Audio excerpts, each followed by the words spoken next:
Hello everyone, GenmaTheSamurai here, and welcome to the first part of Metroid 2. I'm joined by... GoldenTalesGeek, aka.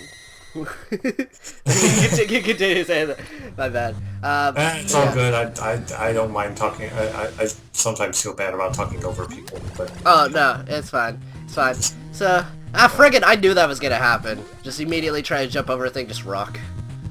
yeah. Well, Always happens with this game. It's like, hey, to be honest with you, in quite some time. I have it on my 3DS for Virtual Console, and I actually did try to play it as kind of mental prep myself for this, but I didn't get that far, unfortunately. So, yeah, but I did vaguely remember this one tip for the final boss that I picked up on a few years ago. So we'll get to that when we get to that. well, yeah. I mean, I've practiced this enough, and I know what you're talking about. Doing it that way, you only need to do that like 3 times and it kills the final boss. It's pretty crazy. Yeah, I didn't even know about it until after I'd already beaten it. So Yeah. I mean, it's funny on the topic of, well, I mean, I don't know if I want to say it because it spoils that game, but then again, I mean, part of me doesn't care about spoiling that game. well, you know, I'd rather not spoil too much, really. But Yeah, I mean, it's part of a marathon. I'm actually strongly considering playing that one. You know, I'll just say other M. There you go. We didn't say what happened. We're just, there you go. I'm considering doing that as part of this marathon, if only because but if I'm doing it, it's after Fusion. yeah, I remember you telling me that a while back. So Yeah. yeah, that's fair enough. I understand. Yeah. Just diving right in. Yeah. So I'm trying to get the under 3 hours ending, or is it like 2.5? I'm not sure what the actual time thing was. Is there actually timed endings in this one? Yes. Wow, okay, I didn't know that.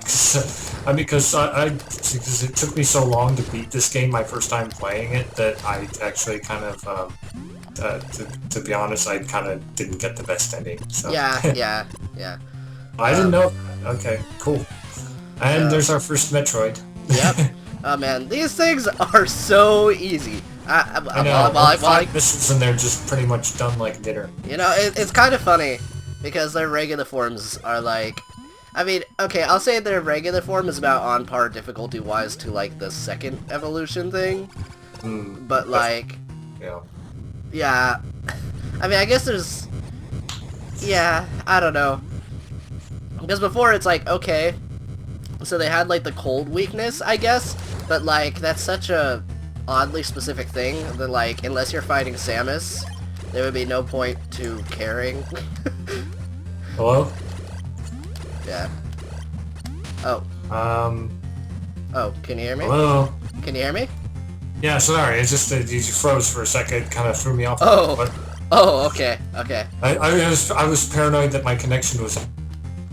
Oh, alright. It's because we had some internet troubles a while back, and we ended up getting our router replaced. So it was kind of I haven't had really co-commentary in a while. I think that in some of my videos due to it. So because I didn't want to risk like cutting out like the noise of the Skype call going bad or whatever. So Okay. Yeah. so yeah. Yeah. So I was saying, it's kind of interesting. So, quick thing, I guess we never really talked about the premise of this game for people who are curious, because this game doesn't say jack. But basically the plot of this game is that Metroid, the Galactic Federation realizes that Metroids are pretty dangerous, so so Samus has been tasked to go to their home R388, yes, that's really the planet name, to basically eradicate them all. So ostensibly, Samus is sent on a genocide mission. Yeah. It kind of actually kind of makes the game a little bit darker than the first one if you really think about it. Oh, for sure. Especially in hindsight of the later games in the series. Oh man, it's kind of crazy. Is that like, you know, you see this kind of little black and white Metroid game, and it's really kind of funny because I mean, Super Metroid kind of does sum it up in the intro, but like this is a vital kind of part of like the lore to like the plot, because like an innocuously important episode, basically. yeah, Yeah, what was it? Yeah, like, what was it? I mean, Fusion will kind of bring it into light a little bit more there, but yeah. It. That's like one of my personal favorite tropes on TV tropes is that one, because it's basically, for those who don't read TV tropes, innocuously important episode basically means that it's a episode in a saga that actually informs like a lot of where the story goes going forward, and the innocuously part refers to the fact that you don't it is until it comes to light. Really. Yeah. Like one of the best examples I can think of is in the Harry Potter series. There's some elements in the second book, Chamber of Secrets, that are revealed to be super important for and aren't revealed to be such until the sixth book, Half-Blood Prince. Yeah, And that actually kind of threw me for a loop when I first started reading the series. And funny enough, Chamber of Secrets was my favorite book in the series for a while because not just because of the fact that it just seemed so important in hindsight, but just because it was like the first time Harry was being proactive as a proactive part of the wizard world instead of being like, ooh, magic. Yeah. You know? Yeah. I'm not very I'll admit, I like reading books sometimes, but it's not like my medium of choice. So I'll admit I watch the movies. So the movies are good too. I mean, I'm one of those who like the books and the films equally in terms of Harry Potter. I'm not one who goes like one or the other. But in fact, there's a series of podcasts when I was starting to listen to this podcast. Actually, it's gone through many names, but its current name is School of Movies, and they did a series of podcasts where they discussed each of the Harry Potter movies in exhaustive detail and compared and contrasted what changes they made, to the narrative in the book versus the narrative in the movie, and whether those changes were good or bad, and stuff like that, and also just how the fact that they started adapting the books when the later books were still being written, how that it affected things going forward, Yeah. And really, and no, I was just agreeing. Yeah, okay. And I even linked them to a friend of mine who's a big Harry Potter fan herself, and she thought they were fantastic too. And they've also gone into detail of like the Marvel Cinematic Universe movies and stuff like that. They did a big cast on Batman v Superman, which now I don't have to see the movie now, so that's plus. It was funny because we were talking about that. Fun fact, I actually was on a video of this guy's. It was Mario 2 Advance. Yeah. Advance. That was 8 years ago now. Yeah. I think. Yeah, we were talking about the movie. I was like, it's gonna suck, and you're like, I was more excited for Civil War than I was for Batman v Superman, honestly. Yeah. It's because I've been following the Marvel Cinematic Universe since I saw the first Iron Man in theaters and loved the hell out of it. So. Yeah. And it actually made. I will say this. It actually, our first Iron Man made me really like Robert Downey Jr. as an actor again, because for a while when I used to watch his stuff, it just seemed like he was going through the motions, and now that I find out he was actually dealing with drug addiction and stuff, that kind of explains a lot. But because he had some serious drug problems that he's since cleaned up his act, and he's all nice and clean and sober now, and very self-deprecating about his addictions. Yeah. So, I mean, if he's making fun of himself because of his problems, God bless him. Yeah. And yet he ended up playing Sherlock Holmes, who's one of the biggest functional addicts in fiction. So, I mean, personally, I prefer Benedict Cumberbatch's Holmes to Downey's, but to each their own. No, I really like the Sherlock show. Sherlock's amazing. I'm looking forward to season 4. Yeah. Looks like it's gonna be good. Yeah. On a side note, I wonder what that is. Of course, the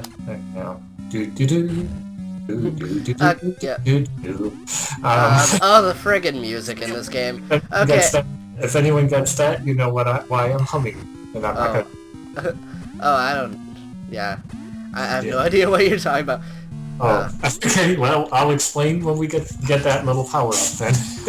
Oh, there we go. A little glitch to get the missile tank. I'm not even 100% sure how I'm even supposed to get that one. You actually use that item we just passed by, actually, to get it. That's how you're supposed to get it. But, like... Oh, well, okay. Well, I need to save time. Oh, also, a thing that you can totally manipulate in this game.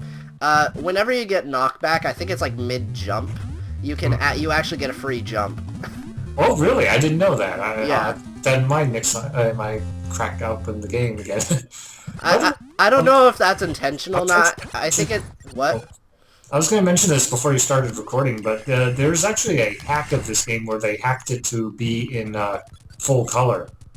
Like, which was based off a full color... Oh, I think I know what you're talking about. I looked at it. I did not like how it looked in like, I don't know. I think they based it off of how it looked on the Super Nintendo thing, right? Well, actually, it was more based off of a unmade Game Boy DX version. Game Boy Color DX version they were going to make, but it never got made. But like Link's Awakening DX was kind of a full color remake of Link's Awakening. So yeah. Yeah, and also Wario Land 2 and all that, and several other little games. Funny enough, actually, the original Game Boy version of Wario Land 2 never came out in Japan. I never knew that till recently. Yeah. And I actually versions, the Game Boy Color and the Game Boy version, so... Yeah. So on a side note, I'm just kind of blazing through this really quick, so we haven't been taking all the time to explain everything. So things I've collected up so far: Ice Beam, Morph Ball Bombs, and a new power-up that is, at least 2D Metroid-wise, exclusive to this game, the Spider Ball. Yeah, and in case now I can explain why I was humming that. The tune I was humming there, that do do do do do do, is the old tune from the Spider-Man. Oh, I get it now. I was. And does whatever a spider can, so yeah. I was trying to make a pun there. Are those even the lyrics though? Because I know there's like the Spider Kid thing, the Spider Pig thing, and now no one remembers it anymore. The Simpsons movie, yeah. Yeah. That movie in ages. I thought it was actually probably one of the better Simpsons things in recent years, honestly. It's a funny thing. I like The Simpsons. Barely watched. There we go. That was the free jump. Okay. Yay, glitches. Okay. Oh yeah, I remember doing that, and I was like, wait, how did I do that? Okay, so this is kind of weird. Ah, frick! Come on. Oh, yeah, you can freeze the laser beams. Yeah, yeah, I discovered that by accident too. I was like, what the hell? Yeah, I could have also done the spider ball thing, but I guess that probably was like, well, actually, that was probably just as fast. What am I saying? Fair enough. Excuse me. Well, I think I've collected everything in this little temple. But, yeah, this friggin' game. Cool. So, like, I will say this. Difficulty-wise, I like this game a lot more than the first one. Because the first one is just, like, everything in your face. Although I will admit, this one was one creature you face later on kind of killed me several times. But, God, I think I know the exact one you're talking about. And it took me forever and a day to figure out how to beat him. So, and especially so I could get that power up it was guarding. But I'll mention it. We'll get to that when we get to it. That one? Actually, that one. Well, maybe it's because I played the remake first. But the remake is a lot more dynamic. Have you tried any of the demos for AM2R yet? Oh, I'm kind of waiting till the full version comes out before I get it, try it out because I kind of want to do a first impressions video of it. Okay. Actually, you should probably do like a full... I'm just gonna say this right now. Actually, you probably would enjoy doing a full Let's Play. Like, no, it is super good. Like, it is probably... Well, we'll see. It depends. I mean, I've already done, like, recorded, like, 2 parts into my first blind LP, so...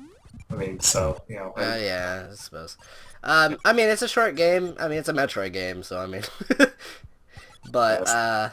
Yes. Oh, I didn't know that was there! That little energy ball thing. I didn't even know that... I don't even know how to actually reach that. I just know that it's over here by this. Ah, frig. Oh yeah, I forgot about this part. Yeah, okay. Because I was that's where I was stuck. Because I couldn't remember where I was supposed to go next after this. Yeah. After that second Metroid. So, yay. Good. Thank heavens. Yeah. AM2R is actually really amazing. Like, so for example, there's like like, okay, so the little Metroids, they are still very common, but, like, he actually has, like, different variations of their AI. Wow, that's cool. So, like, there are some that do different strategies, and in some cases, particularly in this area, it's actually based off, like, the room they're in. So there'll be one that'll have, like, a ton of tiny platforms, so this one Metroid will, in particular, try to bump you into the spikes below. Ooh, that's clever. And stuff like that. Artificial brilliance, I like it. But yeah. But yeah, I'm just... Oh man, this is bringing back memories of when I used to play this on my Game Boy. I have no child... copy of this game that I got from, well, there was this one girl that my older brother used to date, and she had a ton of old Game Boy games she didn't want anymore, and she basically gave them all to me, and because... and that was one of them, because I never got a copy of it for myself, because I could never find a copy of it. Yeah. Yeah, this game, She also had, like, the latter two Donkey Kong Land games, which I'd never played either, even though I played a lot of the original ones, so yeah. That was kind of nice. I don't remember what I did with those games. They're probably just sitting in a little case somewhere in my closet collecting dust, which is kind of a shame, really, but well. I have a lot of old games.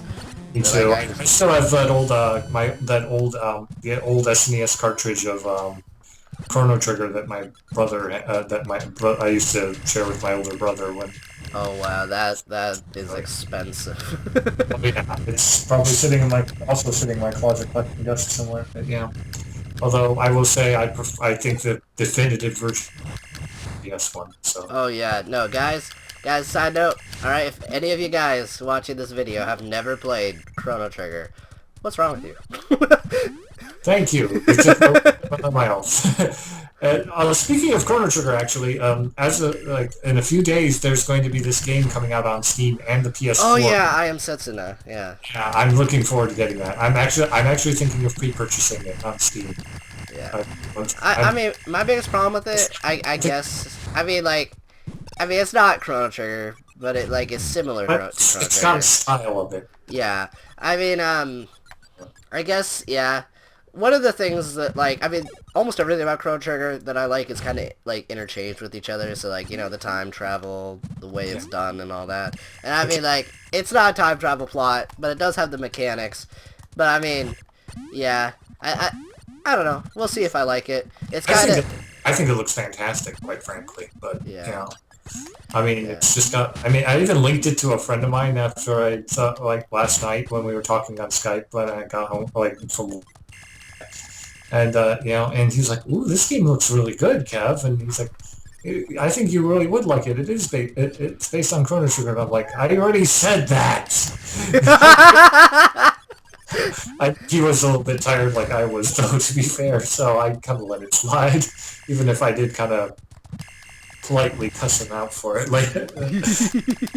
Cuss him out for it. Thankfully, he laughed at the laugh, but still, it's just... I mean, I try not to swear too much at my friends, because they know I don't swear that much anyway, unless it's for particular emphasis. So, but, yeah. I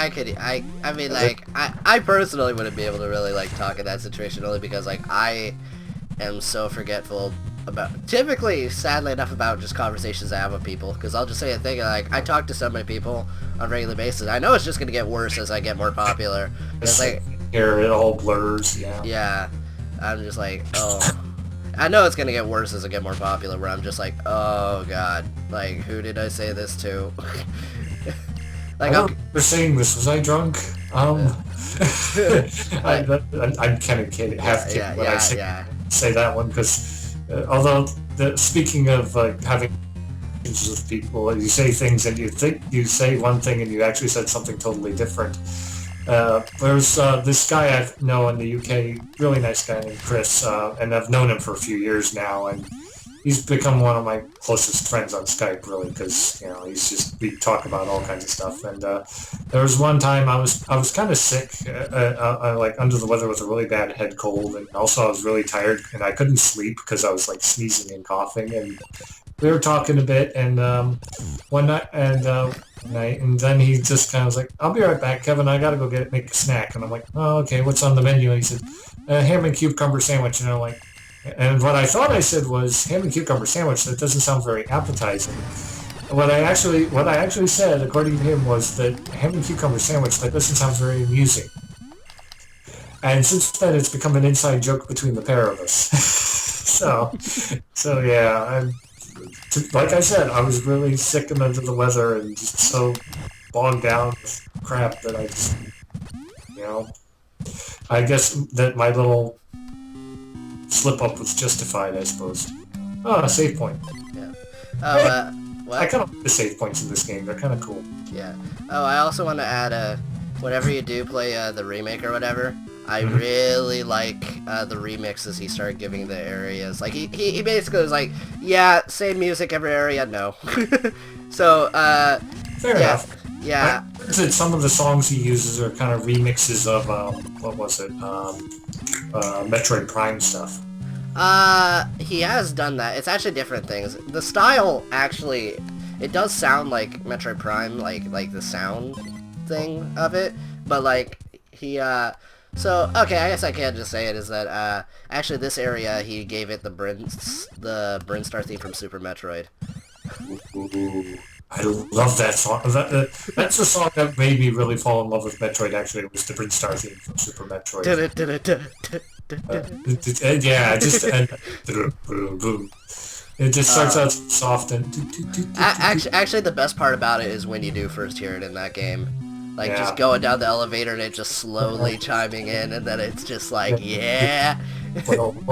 Yeah, I heard a really good remix of it from that guy, Jake Kaufman, who's done the music for Shovel Knight and stuff. He did a really good remix of it, MC Remix. It sent shivers down my spine, man. It was so good. I wish I could, if I can find it, I'll send you the link. It's fantastic. Oh man, I am... He went from just a fan arranger to an actual video game composer, Shovel Knight and all those other great games. Even recently, he actually did this game I have on Steam called Adventures of Pip. I didn't even know he did the music for that until recently, and I really loved the music in that game, so... Yeah. Cool. I've got so many games on Steam, though, it's crazy. I've been getting a lot of indie RPGs lately. I don't know, just like the RPG Maker RPGs, I've been getting a lot of those lately and getting into them. I don't know why. I didn't used to really be into them, but now I can't get enough of them. It's weird. Yeah. Oh, I remember this room. Gee, what is here? Oh, the suspense. I mean, I will say it is kind of cool they build some suspense with it. It's a really weird way of doing it, though. Oh, the barrier suit. Yeah, I kind of... Oh, trivia. I got trivia. About the barrier suit. Okay. Like those little shoulder pads. They added the little shoulder pads to the barrier suit in this Metroid game to clarify a difference between the regular power suit and barrier suit. Since black and white. Yeah. Yeah, black and white, and why. And they decided to keep it like that for subsequent Metroid games because it looked cooler, in addition to instead of just a strict color change. Yeah. So that's if you're wondering why Samus's very suit has shoulder pads, that's why, folks. It's from this game onward. Yep. So it's really cool. I do like that. Gosh, this part. It's really funny is that this is like the only like Metroid game, at least until the remake actually changes it back, where it's like, oh yeah, I'm just casually moving in water without any movement restriction. Oh yeah, they added the gravity suit. Well, I mean, not yet anyway, but it's gonna be in the remake. I know. I love the gravity suit. Then again, I like the color purple anyway, so I just of course, another little bit of trivia involving the color purple. The reason why you've seen the Star Wars movies, right? Well, of course. Have you always wondered why Samuel L. Jackson's character has a purple lightsaber? It's because he's black. No, because he asked for it. Oh, okay. Well, that's And good. also because he wanted to, and another reason he asked, and the reason he asked for it is because he wanted people to easily spot him in the action sequences. All right. Yeah. Yeah. I love how I went immediately for the black thing. Well, I mean, Sam Jackson's a great actor anyway. I mean, when he's having fun, he's just a joy to watch. You know, when he's not Mace Windu. I mean, I know he's decent as Mace Windu, but I mean, he did his best with what was given to him. yeah. I mean, I still like the prequels, even if they're not perfect. Oh hell, this is what I was talking about. Yep. Okay. So actually, I really find it funny how this guy is. Well, actually, I'm not gonna spoil what other Metroid game that this guy is in, except better. Oh, there it is, the swing ball. Do you know? Do you? I just realized they don't mention the name of that. Yeah. Ball. That's weird. They don't.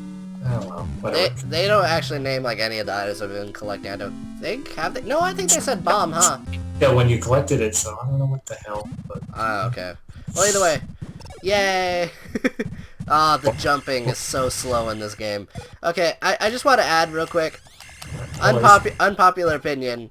I love zero missions like speed and stuff, but like man, I cannot handle what was it like just the speed of like the jumps in Metroids 1, 2, and 3. Like, yeah, well, yeah. I mean, Super Metroid is good. I just don't like how the jumps feel at all. I agree with you on that to some degree because well, admit it kind of threw me when I first excuse me, when I first played when I played Super Metroid for the first time in a while after when I got it on my new 3DS Virtual Console. I was like, what the hell's with the jumping? Yeah. Especially when it came time to wall jumping and stuff. That just kind of was... Oh, fudge the wall jumping in Super Metroid. I know, right? It took me watching a video of wall jumping like several times to really internalize how to do it.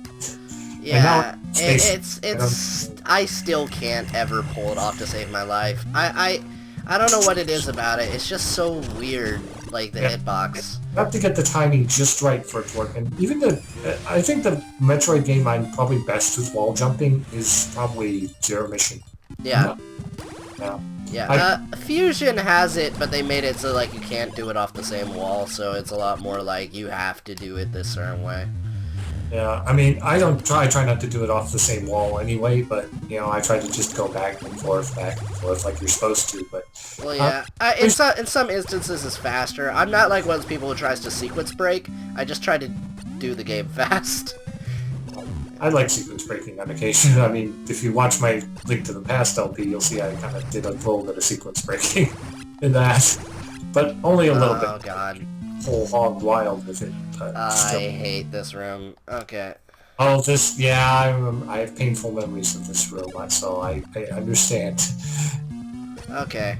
So, also, hidden wall here that, like, I don't know...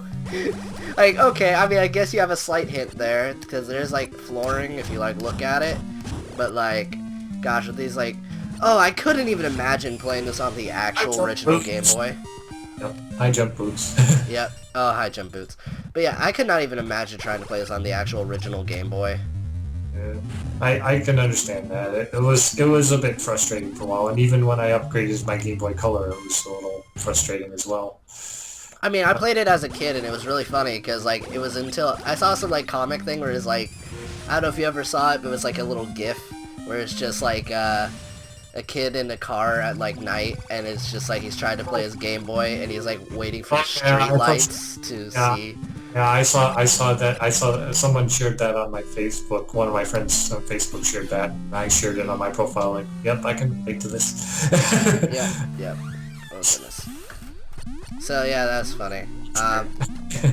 Yeah. But it had been so long that I totally forgot about it because like, just backlights are just so like everything has them now. So I'm just like, oh yeah, that's right. That was the thing. Yeah, or the worm light thing you plugged into the Game Boy Color. Oh, yeah. I had a weird version of that. I actually tried to look it up because someone brought it up, and then I was like, I couldn't find the image of it. Like, it was one of those things, but it looked really weird. It was like some weird, I don't know.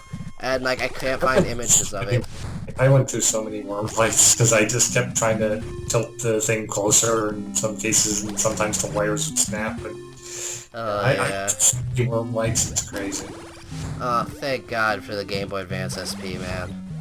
Especially when they released the one that had a much brighter backlit screen than the the first model. I mean, good grief. That was so it was so much easier to see my games after that. Yeah. Although I was one of those who somehow managed to beat Castlevania Circle of the Moon on my original Game Boy Advance, and you know how dark that game is. Yeah. If you've played it, I don't know, but... Oh, man, Although I think Circle of the Moon gets an unfair rap in the Castlevania series anyway, because it's kind of more of a side story than a main Belmont. Yeah. You know, it's really funny, I've never played an actual Castlevania game. Oh, okay. I will say this, I'm definitely excited for Bloodstain. Oh yeah, Bloodstained looks fantastic. I watched Proton John stream the E3 demo during one of his live streams, like, I think it was either last week or a couple weeks ago, and okay, my excitement for this game was definitely warranted. And also the graphical style kind of reminds me of the PSP Dracula X Chronicles game, which I have. Oh, yeah. In fact, Dracula X Chronicles is probably one of my favorite Castlevania games because it combines all the what the Dracula X games in one package, basically, where it's like Symphony of the Night, Rondo of Blood, and the reason I call it Dracula X is because it's called like Dracula X. Yeah, I watched a bunch of reviews by Some Call Me Johnny, so I mean I know a decent bit. So I'm like, yeah, Rondo of Blood or whatever. Yeah. I love the Castlevania mythology, at least before they did the whole, like, Lords of Shadow thing, which, I don't know. Something about the Lords of Shadow series, I don't know, it just it rubs me the wrong way.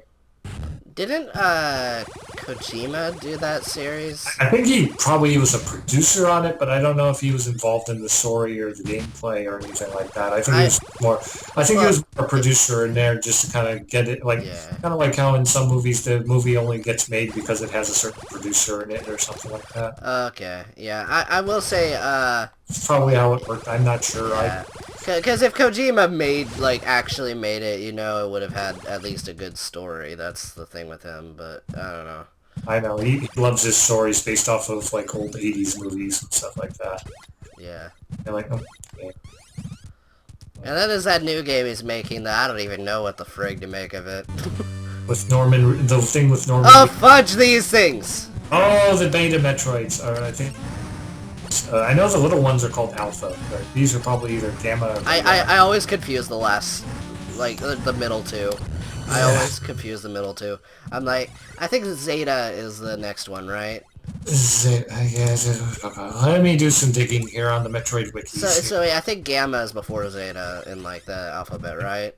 If I recall correctly, yeah. Okay, so then I think those are Gamma, and then the next one's Zeta. And hang on, I'm gonna check the Metroid wiki just to be on the safe side though, because... Yeah. Oh god, I just realized we're at 35 minutes. This flew by. Okay. Gee, that's a fast... Like, wow, okay. Probably after I clear out this area of Metroids, we'll probably end off. That'll be 40 minutes. Ooh. Oh boy. This might be short. This might be like a 3-part Let's Play. What the frig? Okay.